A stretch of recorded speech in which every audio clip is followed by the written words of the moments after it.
now we're gonna look at area of circles. So we do have one formula, but I do like to write it both ways so that way you guys can truly understand the concept of exponents. Area of a circle is area equals pi r squared. Now this squared means, the squared belongs to the r and only the radius, which is why I like to write it out as pi times r. So I know that I'm multiplying r twice. So let's go through this example so that way we can kind of see it in action. A circular rug measures 8 feet across. What is the area? Point blank, pretty simple question. So now we're going to break it down by circling our numbers. I see the 8 feet and I'm trying to make sure that I understand that that 8 feet is across. Now if I have troubles understanding that, then I'm going to draw a picture, and I'm actually going to do that anyway. So I have this circular rug.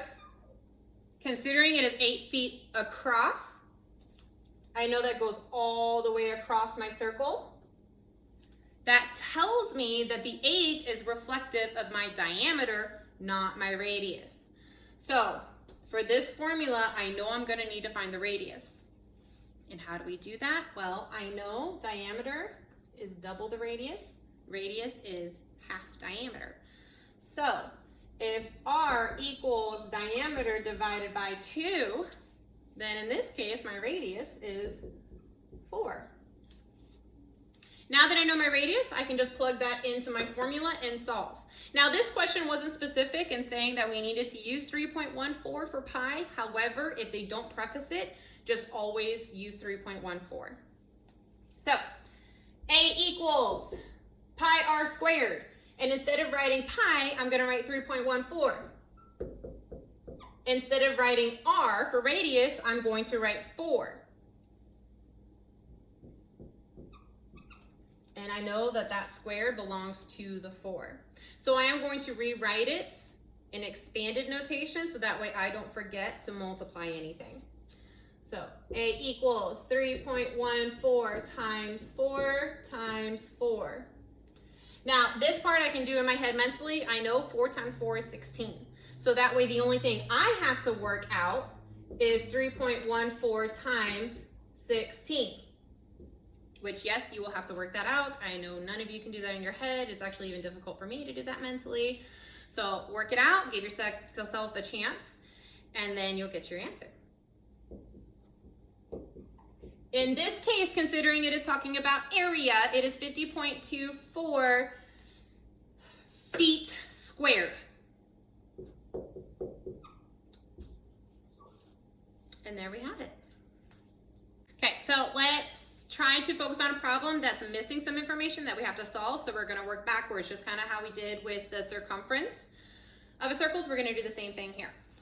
So my problem is a circle has an area of 78.5 inches squared.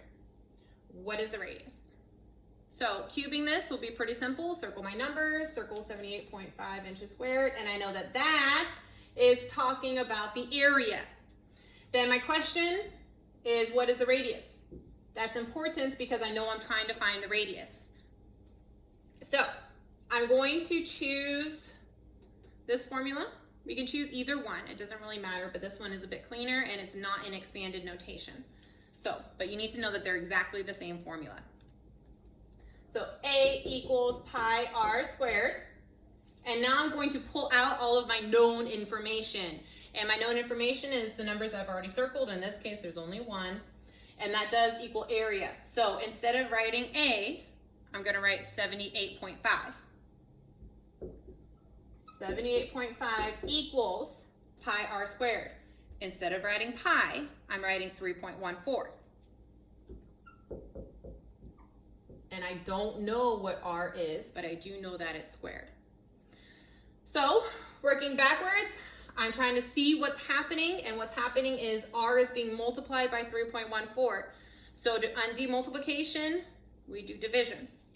So divide both sides by 3.14. You will have to pause and do long division to figure out what that comes out to. You will get 25 equals r squared. And now to undo this r squared, I'm trying to think what number times itself equals 25. And in this case, So let's think. 1 times 1 is 1. 2 times 2 is 4. 3 times 3 is 9. 4 times 4 is 16. And 5 times 5 is 25. Now, some of you actually understand how to take square roots of both sides. And that just means undoing squares. So, the square root of 25 is 5. The square root of r squared is r. Therefore, r equals 5. Now, if this question was asking me to find the diameter, I would then just double my radius to get 10, which is my diameter for this particular circle.